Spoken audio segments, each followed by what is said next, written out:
Part 1. Hello, William.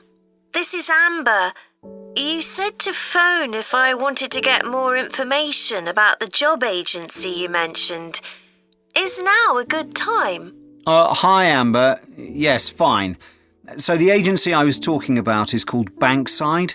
They're based in Docklands. I can tell you the address now, 497 East Side. OK, thanks. So is there anyone in particular I should speak to there? The agent I always deal with is called Becky Jameson. Let me write that down. Becky... Jameson. Jameson.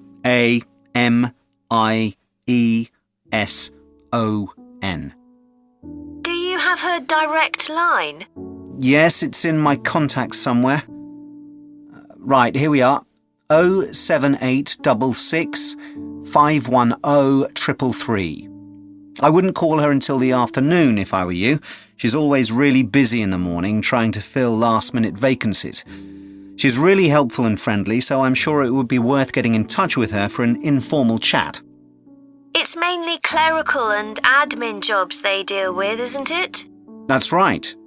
I know you're hoping to find a full-time job in the media eventually, but Becky mostly recruits temporary staff for the finance sector, which will look good on your CV and generally pays better too. Yeah, I'm just a bit worried because I don't have much office experience. I wouldn't worry. They'll probably start you as a receptionist or something like that. So what's important for that kind of job isn't so much having business skills or knowing lots of different computer systems, it's communication that really matters, so you'd be fine there. And you'll pick up office skills really quickly on the job. It's not that complicated. OK, good. So how long do people generally need temporary staff for? It would be great if I could get something lasting at least a month. That shouldn't be too difficult. But you're more likely to be offered something for a week at first, which might get extended. It's unusual to be sent somewhere for just a day or two. Right. I've heard the pay isn't too bad. Better than working in a shop or a restaurant. Oh yes, definitely. The hourly rate is about £10, 11 if you're lucky. That's pretty good. I was only expecting to get £8 or £9 an hour. Do you want me to tell you anything about the registration process? Yes, please. I know you have to have an interview. The interview usually takes about an hour, and you should arrange that about a week in advance. I suppose I should dress smartly if it's for office work. I can probably borrow a suit from Mum. Good idea. It's better to look too smart than too casual. Will I need to bring copies of my exam certificates or anything like that? No, they don't need to see those, I don't think. What about my passport? Oh yes, they will ask to see that. OK.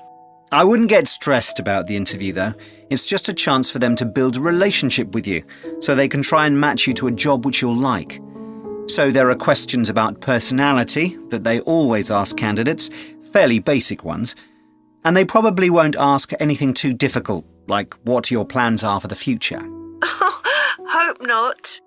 Anyway, there are lots of benefits to using an agency. For example, the interview will be useful because they'll give you feedback on your performance so you can improve next time. And they'll have access to jobs which aren't advertised. Exactly. Most temporary jobs aren't advertised. And I expect finding a temporary job this way takes a lot less time. It's much easier than ringing up individual companies. Yes, indeed. Well, I think I've covered it. Part 2. Good morning. My name's Erica Matthews, and I'm the owner of Matthews Island Holidays, a company set up by my parents. Thank you for coming to this presentation, in which I hope to interest you in what we have to offer. We're a small family-run company, and we believe in the importance of the personal touch. So we don't aim to compete with other companies on the number of customers. What we do is build on our many years' experience, more than almost any other rail holiday company, to ensure we provide perfect holidays in a small number of destinations, which we've got to know extremely well. I'll start with our 6-day Isle of Man holiday. This is a fascinating island in the Irish Sea, with Wales to the south, England to the east, Scotland to the north, and Northern Ireland to the west. Our holiday starts in Heysham, where your tour manager will meet you. Then you'll travel by ferry to the Isle of Man. Some people prefer to fly from Luton instead, and another popular option is to go by train to Liverpool and take a ferry from there. You have 5 nights in the hotel, and the price covers 5 breakfasts and dinners and lunch on the 3 days when there are organised trips. Day 4 is free, and most people have lunch in a cafe or restaurant in Douglas. The price of the holiday includes the ferry to the Isle of Man, all travel on the island, the hotel, and the meals I've mentioned. Incidentally, we try to make booking our holidays as simple and fair as possible, so unlike with many companies, the price is the same whether you book 6 months in advance or at the last minute, and there's no supplement for single rooms in hotels. If you make a booking then need to change the start date, for example because of illness, you're welcome to change to an alternative date or a different tour for a small administrative fee. Okay, so what does the holiday consist of? Well, on day 1, you'll arrive in time for a short introduction by your tour manager, followed by dinner in the hotel. The dining room looks out at the river, close to where it flows into the harbour, and there's usually plenty of activity going on. On day 2, you'll take the coach to the small town of Peel, on the way calling in at the Tynwald exhibition.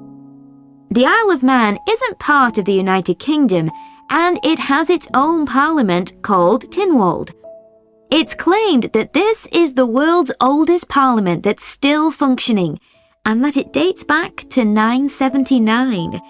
However, the earliest surviving reference to it is from 1422, so perhaps it isn't quite as old as it claims.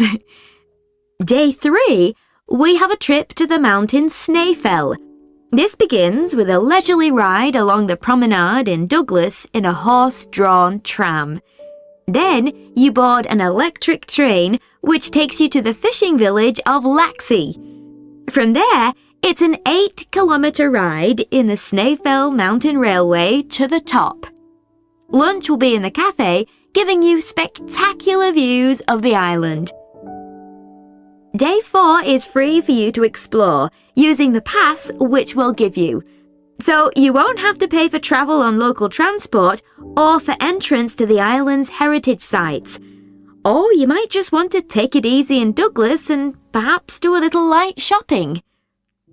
The last full day, day 5, is for some people the highlight of the holiday, with a ride on the steam railway from Douglas to Port Erin. After some time to explore, a coach will take you to the headland that overlooks the Calf of Man, a small island just off the coast. From there, you continue to Castletown, which used to be the capital of the Isle of Man and its medieval castle. And on day 6, it's back to the ferry, or the airport if you flew to the island, and time to go home. Now, I'd like to tell you a bit more. Part 3. Ed, how are you getting on with the reading for our presentation next week? Well, okay, Ruth, but there's so much of it. I know. I hadn't realised birth order was such a popular area of research. But the stuff on birth order and personality is mostly unreliable. From what I've been reading, a lot of the claims about how your position in the family determines certain personality traits are just stereotypes, with no robust evidence to support them. Okay, but that's an interesting point. We could start by outlining what previous research has shown. There are studies going back over 100 years. Yeah, so we could just run through some of the typical traits. Like the consensus seems to be that oldest children are generally less well adjusted because they never get over the arrival of a younger sibling. Right, but on a positive note, some studies claim that they were thought to be good at nurturing. Certainly in the past, when people had large families, They would have been expected to look after the younger ones. There isn't such a clear picture for middle children, but one trait that a lot of the studies mention is that they are easier to get on with than older or younger siblings. Generally eager to please and helpful, although that's certainly not accurate as far as my family goes. My middle brother was a nightmare, always causing fights and envious of whatever I had. As I said, none of this seems to relate to my own experience. I'm the youngest in my family, and I don't recognise myself in any of the studies I've read about. I'm supposed to have been a sociable and confident child who made friends easily, but I was actually terribly shy. Really? That's funny. There have been hundreds of studies on twins, but mostly about nurture versus nature. There was one on personality which said that a twin is likely to be quite shy in social situations because they always have their twin around to depend on for support. My cousins were like that when they were small. They were only interested in each other and found it hard to engage with other kids. They're fine now, though. Only children have had a really bad press. A lot of studies have branded them as loners who think the world revolves around them because they've never had to fight for their parents' attention. That does seem a bit harsh. One category I hadn't considered before was children with much older siblings. A couple of studies mentioned that these children grow up more quickly and are expected to do basic things for themselves, like getting dressed. I can see how that might be true, although I expect they're sometimes the exact opposite, playing the baby role and clamouring for special treatment. What was the problem with most of these studies, do you think? I think it was because, in a lot of cases, data was collected from only one sibling per family, who rated him or herself and his or her siblings at the same time. Some of the old research into the relationship between birth order and academic achievement has been proved to be accurate, though. Performances in intelligence tests declined slightly from the eldest child to his or her younger siblings.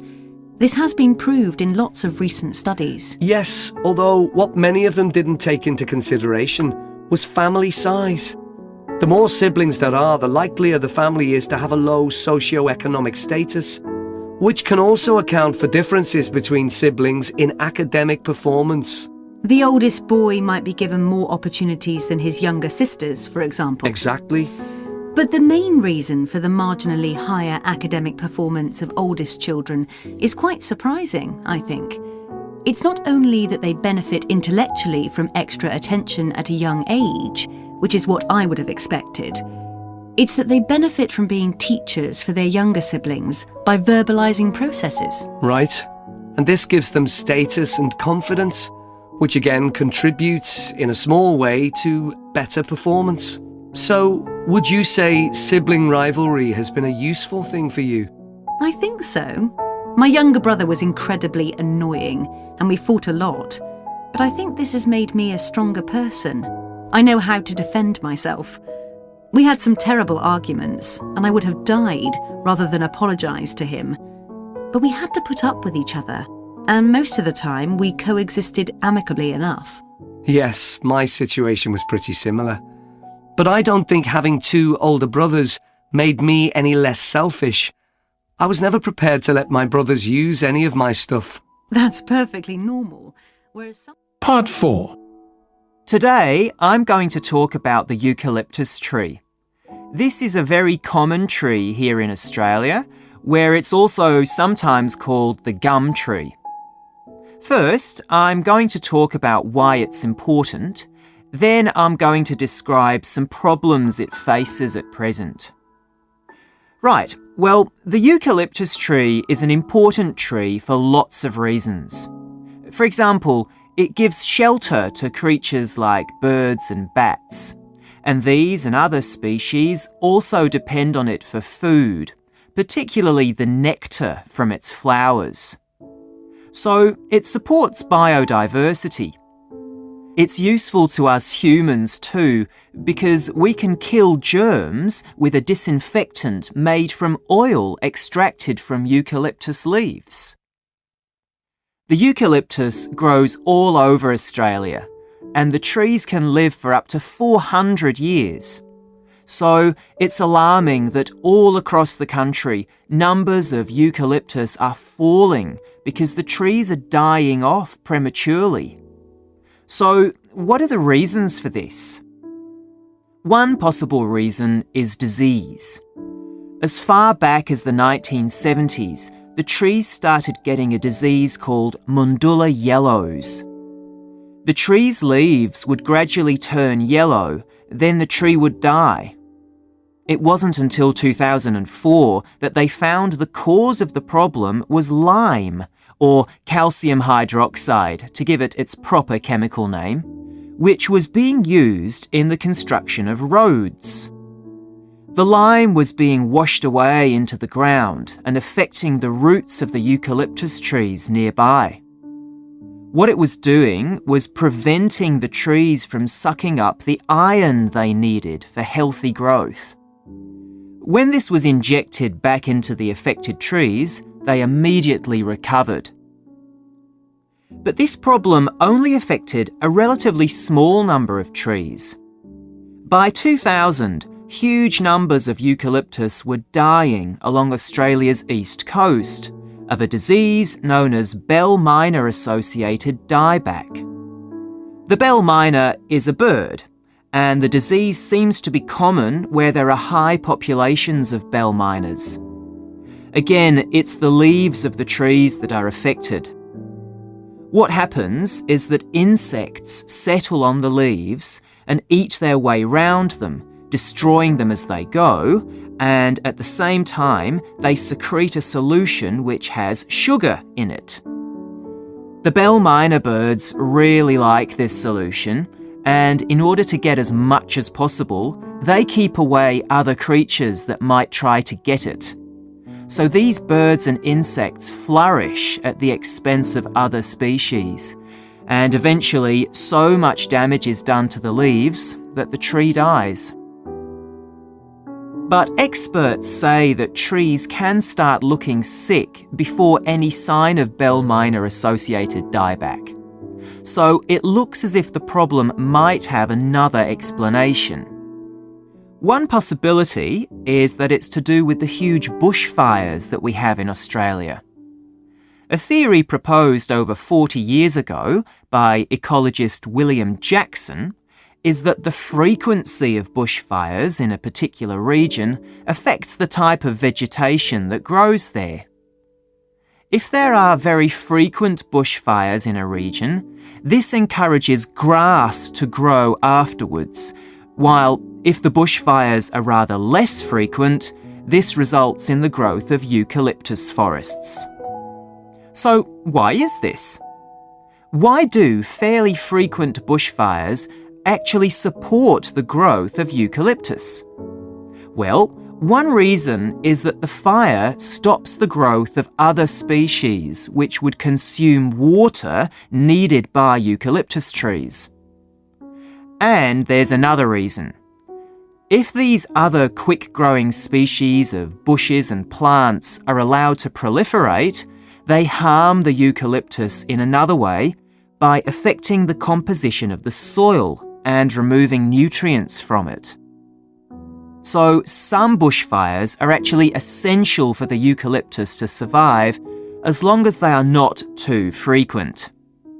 In fact, there's evidence that Australia's Indigenous people practiced regular burning of bushland for thousands of years before the arrival of the Europeans. But since Europeans arrived on the continent, the number of bushfires has been strictly controlled.